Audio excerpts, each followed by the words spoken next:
Hey guys, welcome to another episode of the Entertainment Now podcast. My name is Nick, and I am sitting here by myself recording. So this is the last of, so it's this week, and then next week is going to be the season 2 finale of the podcast. And because of some scheduling conflicts, Ian isn't able to join me on these last 2 episodes. So I'll be flying solo for this week and next week, and then season 3 will start up at the beginning of January. So he should be back for that. Well, he will be back for that. But so in the meantime, you got just me. So it'll be a little bit shorter of an episode because we don't have to sit here listening to Ian ramble on too much. But I will say that if you're listening to this on YouTube, I generally try to put these up on our YouTube channel, even though I guess I have to kind of wrap myself out.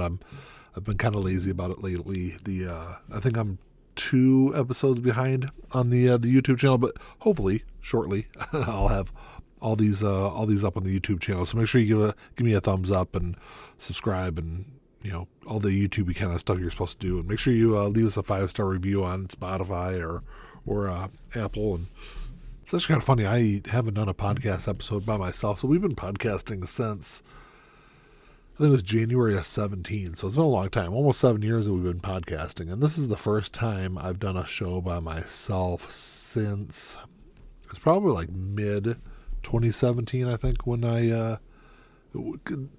we did this like side podcast for a little while. It was like very political. I don't even remember what it was called. I think it was called like Partisan Bites, I think was what it was called, and like every week we would do like a little like 10 to 15 minute episode by ourselves.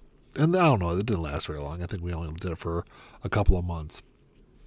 But I think it was the last time I'd done a show by myself. It's kind of weird sitting here not having anyone to talk to. But I'm going to kind of go over some of my favorite movies, or what I think are some of the best movies of 2023. But I think it was a couple of weeks ago, I was talking about the new season of Loki. Because, of course, if you guys have been listening to the podcast for a while, I'm a big MCU fan. And I loved season 1 of Loki. It's probably my favorite of all of or maybe second favorite. It's definitely up there in the top like 2, maybe 3. I think Loki, the first season of Loki was great. Hawkeye was great. I think that was probably my top 2. But I really love season 1. And I was really looking forward to season 2. Season 2 is, I think, probably one of my most anticipated show of the year. And once I started watching it, I think the last time I talked about it, I was like just after watching episode 4. There's only 6 episodes in the season, but I didn't know what to expect of it. I didn't know what to think of it so far, and I was a little confused by some parts of it. I didn't hate it, but I didn't love it like I did season 1.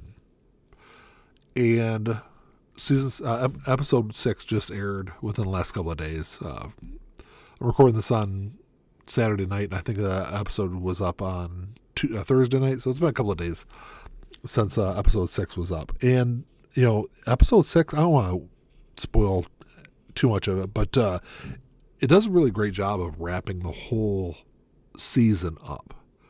I think episode 6 made everything else make sense in the season. And I went from kind of being, just okay with where the season was going to, once it wrapped up, I was really surprised at how much I ended up enjoying it, because I wasn't enjoying it so much, halfway through the season. So I love how they finished it. I love how they kind of wrapped it up. But there's a couple of things that really kind of I noticed. Like I said, I don't want to spoil it too much for anyone that hasn't seen it yet. But the interesting thing about how they ended Loki, and this was the thing that I really was interested to see what they were going to do with everything that was going on with Jonathan Majors. Because obviously he's facing multiple sexual assault allegations, I believe is what he's being accused of. And it's been ongoing now for some time. I think beginning of the year, middle of last year, something like that, is when some of the allegations started coming out. And not really knowing where all that's going to go, I didn't know what the MCU was going to do with Jonathan Majors' character of Kang, because of course he's going to be the big bad guy for. They're in Phase 5 right now. I think Phase 6 was going to end with Kang Dynasty, and I forgot what the second Avengers movie was going to be called. That was going to wrap up Season 6. But the last two, it was all set up for Kang to be the major bad guy over Phase 5 and Phase 6. But like I said, I didn't know what Marvel and Disney were going to do with him kind of moving forward. I didn't really see a way for them to get out of having Jonathan Majors as part of the MCU, because up until this point he'd been a very integral part of their plans moving forward. He was very tightly wound around everything with like Doctor Strange, the last Doctor Strange movie, and what was going on with Spider-Man, like all this other stuff that has been going on. He was like either directly involved in the movie or was directly, well, not directly, but like indirectly involved with the themes of the movie, what was happening in those movies. Like the whole multiverse saga is all, is kind of the setup for Kang.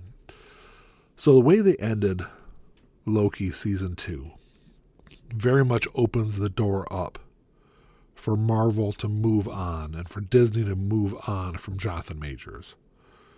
So depending on, and really I think the way they have this, the next probably year of movies set up, they can still kind of run with the direction that they're going with the MCU. So they probably have, a year, I'd say 10 months to a year to really decide if Jonathan Majors is going to be part of the MCU or if they're going to move on and do Doctor Doom or something like that instead of Kang as the major bad guy.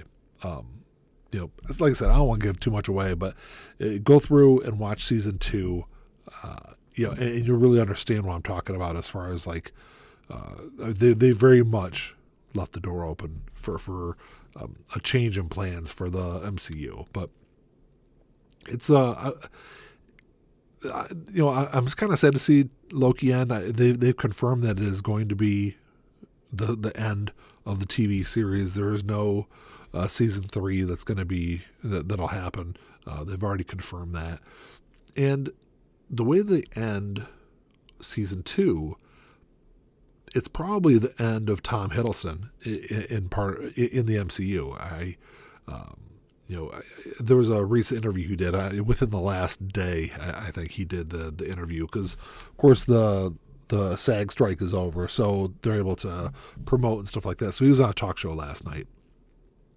I think it was Friday night that he was on it, and he said that his journey was over in Marvel, which is really sad because he'd gone on this really interesting 14-year character arc of Loki, where Loki's first appearance was in the first Avengers movie, like I said, 14 years ago, and he was like this main bad guy, and then he's in a very different place now, 14 years later than where he started at, and he's kind of like this anti-hero at this point, and it's unfortunate because I really liked his character. I think it was one of the better characters in the MCU.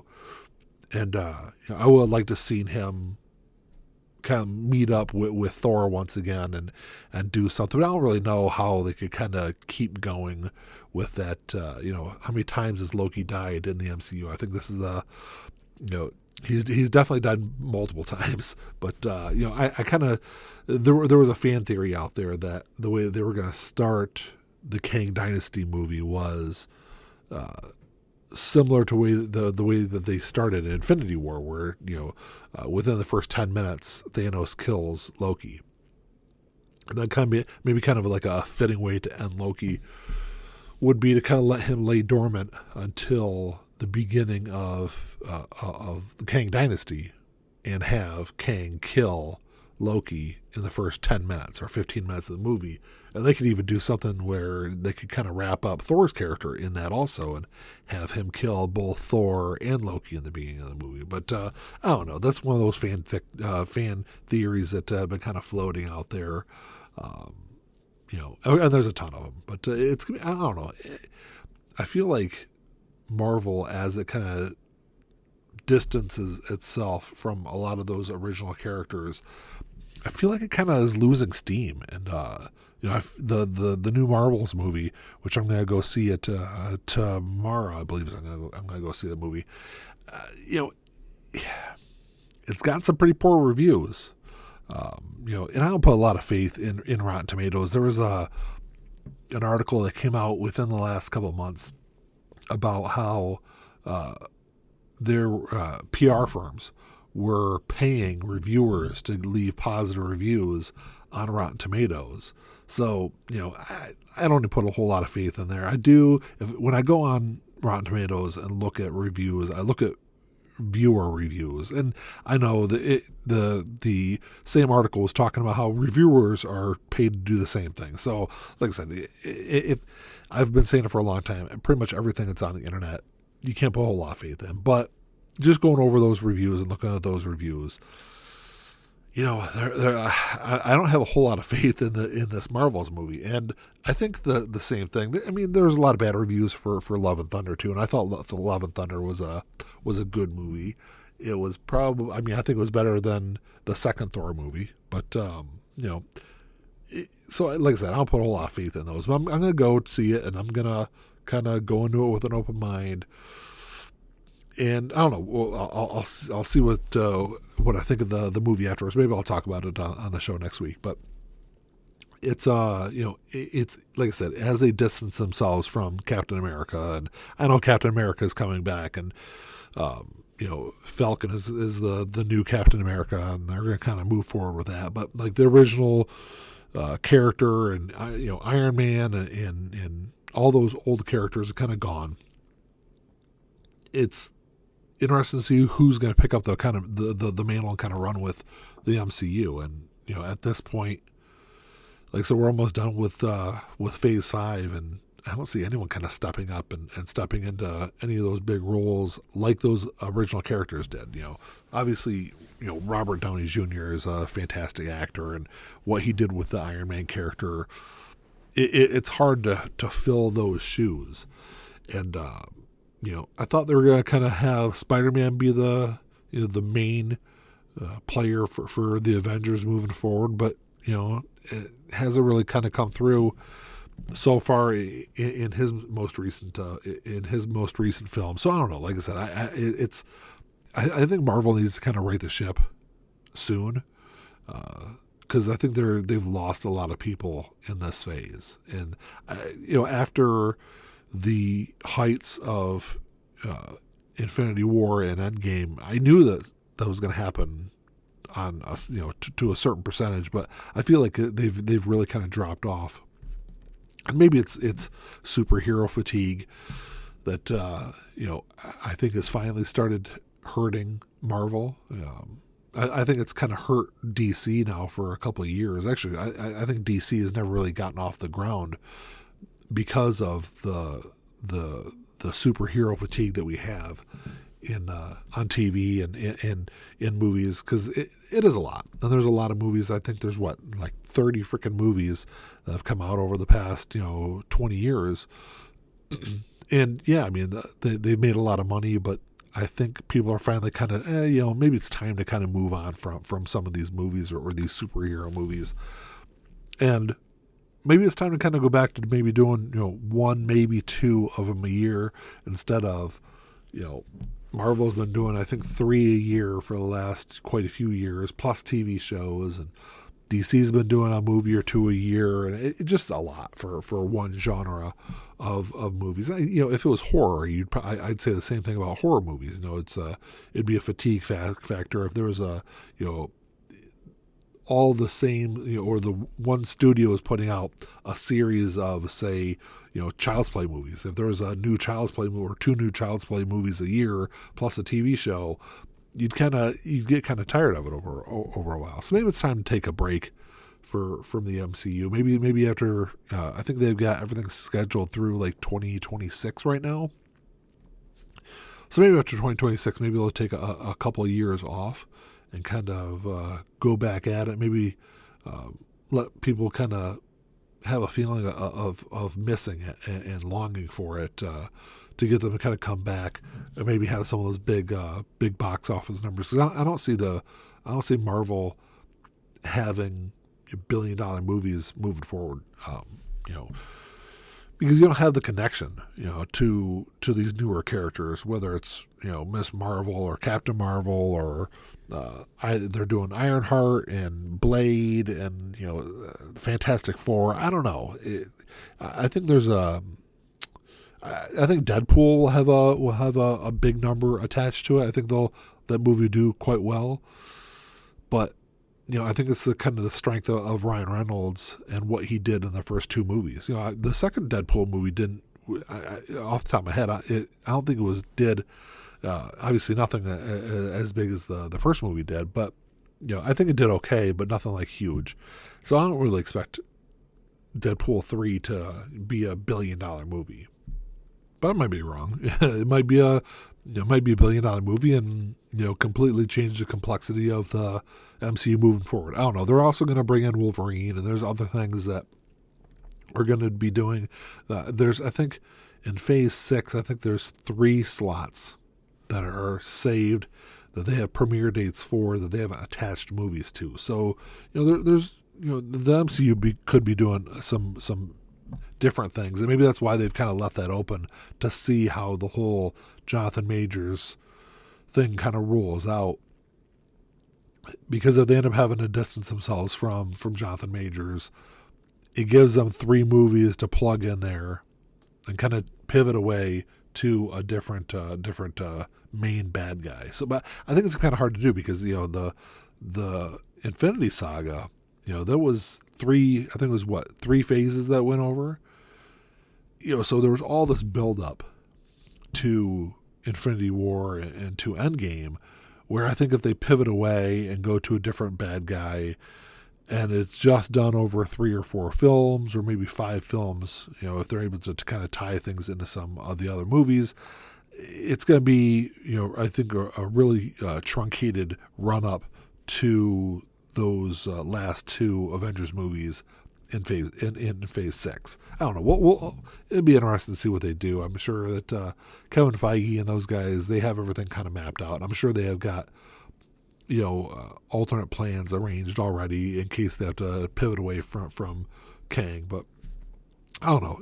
I think like I said, I think it's time to, after phase 6, maybe take a break from all of the Marvel movies, and I've loved most of them. I don't think, as far as the movies go, I think the Eternals is really the only one that's been like a misstep for Marvel, and there was still some stuff in there that I think was good, and things that I think that they were planning to build off of, but because of how poorly that movie did, they kind of ended it right there and kind of said, well, let's kind of move on from that and pretend like the Eternals never happened. But I don't know. It's going to be interesting to see what they do, and it's sad to see the run of Loki come to end because, like I said, I'm pretty sure that's the kind of this kind of the end or end game for Loki. But we'll see. I think they could always bring him back. There's talk about bringing other characters back also, but I think Tom Hiddleston's ready to move on.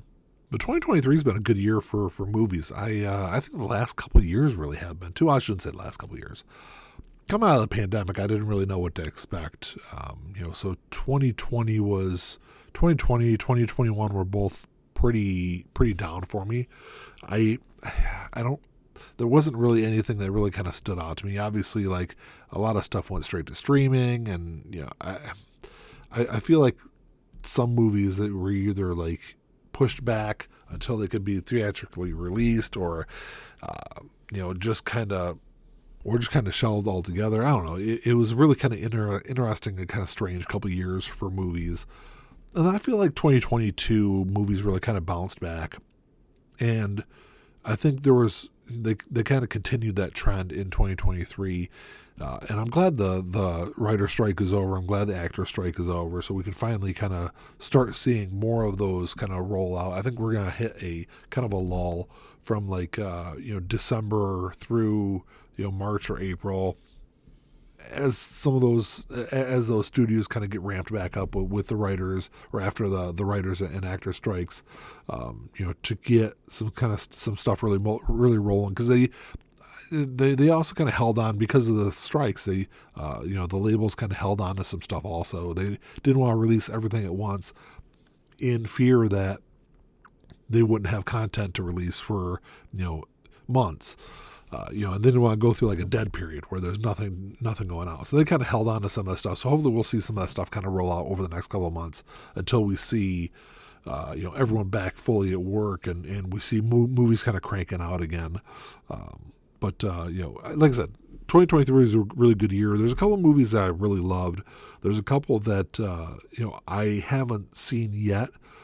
Like the first one, Killers of the Flower Moon. I've heard a bunch of great stuff about it. Of course, it's Leo DiCaprio is in it.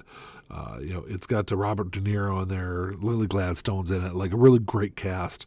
Like I said, it's one I haven't seen yet. I wanted to see it in the theaters. I've just been so damn busy lately. I haven't had a chance to see it. So I might, at this point, I guess I'll probably wait till it's on streaming before I check it out.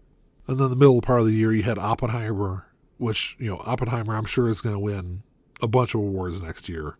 It's an incredible movie, and it's one that I think really deserves all the accolades that it gets, or that it's going to get. I know that the family of, I don't remember the one character in the movie, but I know the family had some kind of harsh things to say about the movie, and they didn't like the way that some of it played out and the way that some things are portrayed in the movie. But overall, I thought it was an incredible movie. It's probably one of the best movies I'd seen in the last few years. Oppenheimer is definitely on my list. The Barbie movie, which came out the same time, is one that I have not seen. I know a ton of people that have seen it though, and like Oppenheimer, I'm sure it's going to get a lot of recognition, as it should also. And the funny thing was, I'm sure that before that movie came out, if you would have told me at the beginning of the year, oh yeah, there's going to be a Barbie movie that comes out, and it's going to do $1 billion, and people are going to love it, and some people are going to hate it, and I wouldn't have believed you that was going to do those kind of numbers. And I think that it probably would have done even bigger had it not been for like the whole sexist kind of thing. People have an issue, and I think it's the same thing that the Marvels is going to have also. People have an issue with female leads. And it's unfortunate, because I think it obviously Barbie did huge at the box office, and it didn't suffer because of it, but some movies do. And I think the Marvels is a movie that will struggle, partly because it's all female leads. So there's the backlash against the Barbie movie and the whole patriarchy thing, and which I think some of it was really stupid, and I should say some of it. All of it was stupid. When I saw, social media personalities, let's call them, burning Barbies on their channels, I thought that was one of the dumbest fucking things I've seen. People love hating on things without seeing it, and I think a lot of the hate and backlash that Barbie got were from people that hadn't seen it. And like I said, I haven't seen it either, but I know my wife saw it, my daughter saw it. I know a lot of people that saw that movie, and I believe their opinions over a bunch of dumb fucking talking heads on social media. So like I said, I haven't seen it yet. I'm really looking forward to it. Same with Killers of the Flower Moon. Barbie should be on streaming here relatively soon, so it's it's definitely one that I've got on my list to check out. One movie that I was really looking forward to this year, and I know a lot of people aren't gonna agree with what I'm getting ready to say. I was really looking forward to it, and I thought it was a good movie, even though a lot of people out there hated it and it didn't do well, and it kind of ran into the whole Sound of Freedom thing, where people are like, oh, Sound of Freedom was released at the same time, and it a Disney movie didn't do what it was supposed to do box office wise, and all that stupid bullshit that went along with it. But Indiana Jones and the Dial of Destiny, I thought was a good movie. Is it the best of the Indiana Jones series? No. Is it the worst? No. I think it's probably the second, maybe third best.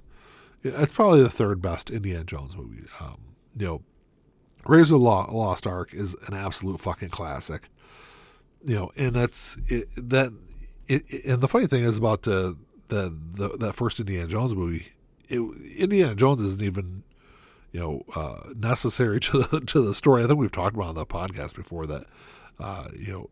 Even if Indiana Jones wasn't in that series, the Nazis were going to get the Ark and kill themselves with it anyway. So, but it's still a classic movie. I absolutely love it. The Last Crusade I probably put up there with actually, Last Crusade is probably my favorite. And then Raiders of the Lost Ark is probably number 2. And I would put Dial of Destiny at number 3, above Temple of Doom, which I was never a big Temple of Doom fan. I mean, it's a good movie, but it wasn't quite as good as the other movies. And then Kingdom of the Crystal Skull, I thought was a good movie really up until the end. I didn't like the whole alien aspect of it. And I know there's always a supernatural element to Indiana Jones movies, whether it's the Cup of Christ or voodoo guy, whatever he was, that like ripped a beating heart out of a guy's chest, and like I said, there's always that I don't know, it is supernatural kind of aspect to it. But so I guess the Kingdom of Crystal Skull kind of plays in all that also. So I mean, I guess it works, but it was just a little too out there for me to buy into. Dial of Destiny, of course, if you haven't seen it yet, there's time travel involved in it, and so it still kind of has that almost supernatural kind of effect to it that the other Indiana Jones movies has. But I think it was better. It was better done. And as much as people complained about some of the CGI in the movie, I thought the CGI, the de-aging CGI that they did, mostly worked. There were some issues with it, but I think you're always going to have an issue with de-aging. And de-aging has come a long way over the last several years. I remember the first couple of movies I saw de-aging in, it was like almost ridiculously cartoonish. And it's gotten to the point now where in the scenes where he's still, where he's like, because it's Indiana Jones, years earlier, a couple of decades earlier, and when he's sitting still, like when he's in a chair talking, it looks really good. And then like when he's moving around or running or jumping, it doesn't quite work. But that's why I said it mostly worked. And I thought the story worked really well. I kind of liked the way it kind of wrapped up the whole Indiana Jones saga. I would have, I'd like to see, I know that there was talk of doing possibly doing like a TV show or something like that, but Harrison Ford is done with Indiana Jones, and he's too old. He's too old to do anything else with it. And like I said, I know there's a TV show, but TV show I think was going to be like a spin-off kind of thing, or like a younger Indiana Jones, which I could see them doing something like that. But I think that was a fitting end to that series, where had they just left it with Kingdom of the Crystal Skull, I think it would have always been kind of tainted the end of that run. So, is Indiana Jones and the Dial of Destiny like an Academy Award winning film? No. But like I said, I think it's a great way to kind of wrap up that era or that series of movies. One movie that I was kind of surprised by this year, and I saw the first one. I saw the first one on streaming, I believe, and I thought it was really good. And then I didn't really, so I guess I expected the second one to be really good, but it was a lot better than I even thought it was going to be. And that is Spider-Man Across the Spider-Verse. So Into the Spider-Verse came out a few years ago, and like I said, I thought it was really great. I really liked the movie. And I'm not the biggest fan of animation, or like animation or animated movies, I should say. But like I said, Into the Spider-Verse was really good. Across the Spider-Verse was even better. And I think it's a movie that could win awards next year.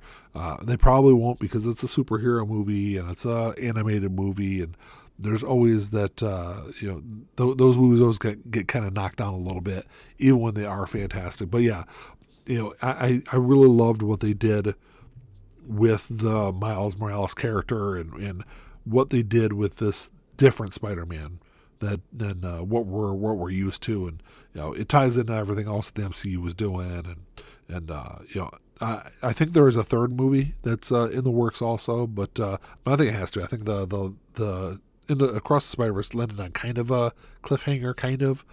So I'm pretty sure there's a third one coming. So that's definitely what I'm looking forward to. When it gets released. But yeah, Spider-Man Across the Spider-Verse, like I said, should win some awards next year. Even though I know people will kind of hate on it a little bit just for being an animated movie. A movie that was kind of the opposite with was Guardians of the Galaxy 3. I was really excited, looking forward to it. I mean, I think it's a good movie. It just maybe not quite as good as I wanted it to be. I think they did a really good job kind of wrapping up the Guardians trilogy and kind of what was going on with those characters. But, we're going to see Star-Lord again.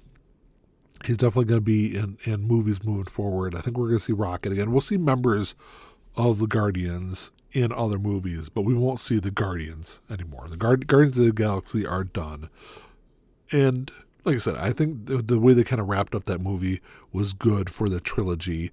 But maybe I think there was a couple of weak parts in that movie where if they'd been kind of worked a little bit differently, it might have been a little bit of a better movie, but it was still a really good movie. I still have it on my list as one of my favorite movies of 2023. And, it's probably, I would put that up with Spider-Man. It's probably the two best movies of Phase 5 for the MCU, and it'd be interesting to see what they're going to do with Star-Lord moving forward. Like I said, I know that he's he'll be in other movies, and they could still do things with Guardians moving forward, but it just, without James Gunn, it's never going to be the same. And then the last movie I've got on my list is one that I didn't even have on my radar until I think it was just before it was released. I think we talked about it a little bit on the podcast. Because every beginning of every month we do an episode where we talk about things we're looking forward to during that month. And there's a movie called Air that came out. It was directed by Ben Affleck, and the movie's about Nike's efforts in the early part of the 80s to sign Michael Jordan. So it was like shortly after. I think it was the movie starts before he's drafted. And that's where the whole pursuit of Michael Jordan by Nike starts with. But it's not. First off, I love sports drama movies. So there's probably a lot of my favorite movies are sports dramas, whether it's like 8 Men Out or things like that. But first of all, it's got a great casting. Of course, Ben Affleck is in it, Matt Damon's in it, Jason Bateman, Marlon Wayans, Chris Tucker's in there, Viola Davis is in the movie too. And it's really interesting because the movie is not really about Michael Jordan.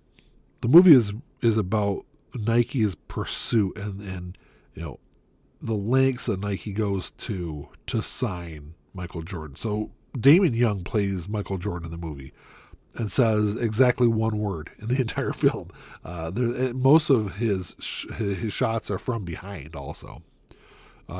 So there, at one part in the movie, the Damon Young picks up the phone and says hello. That's literally the only word that Michael Jordan says in the entire movie. Because like I said, it's not a movie about Michael Jordan. It's more so, it reminded me a lot of Moneyball, which is another great movie. Moneyball is about Billy Beane when he was the general manager for the Oakland Athletics and kind of what their process was. And it's not really a movie. It's not a baseball movie, even though it's about it involves baseball. It was more about the process. And and Air is kind of the same way. It's about the process that Nike went through and everything that they were doing and the relationships that they build with Michael's family and Michael's agent to kind of to bring him in and really revolutionize footwear. I mean, and that's exactly what Nike did with Jordan when they signed him and created the whole Air Jordan thing. And I think they at one point they promised that Michael Jordan will make $3 million off of the Nike shoes, and ends up making like $160 million or something like that. It's just like an insane amount of money that even Nike didn't even know was going to happen because of the revolution that became Jordan shoes in the mid to late part of the 90s. I'm sorry, in the 80s. Like I said, just a fantastic movie, a fascinating movie to kind of go through. And if you haven't seen it, make sure you check it out. It's it's one that I hope is nominated for a bunch of great awards next year, because it's I think it's one that deserves it. To be recognized with, up there with like the Oppenheimers and things like that. It's just a really good drama. Obviously, it's a different kind of movie than Oppenheimer, but I think it's one of my favorite movies of the last couple of years. Like I said, I was going to try to keep this kind of shorter, not a big like 45 or an hour long show, since it was just me sitting here yapping about really about Marvel and and some of my favorite movies of this year. But if you're watching this on YouTube, make sure you give me the thumbs up and drop me a comment down below and let me know what some of your favorite movies of the year have been. Like I said, I think it's been a great year for movies. I think 2024 is going to be even better. I'm definitely looking forward to a lot of stuff that's going to be getting released next year, and we'll actually do an episode in January, the beginning of season 3 of the podcast here, to kind of go over some of the stuff we're looking forward to next year. But any questions or comments, you email me at entnowpod@gmail.com, and check us out on Facebook. We have a Facebook page, and of course the YouTube channel there. But that's all I got. Until next time, peace.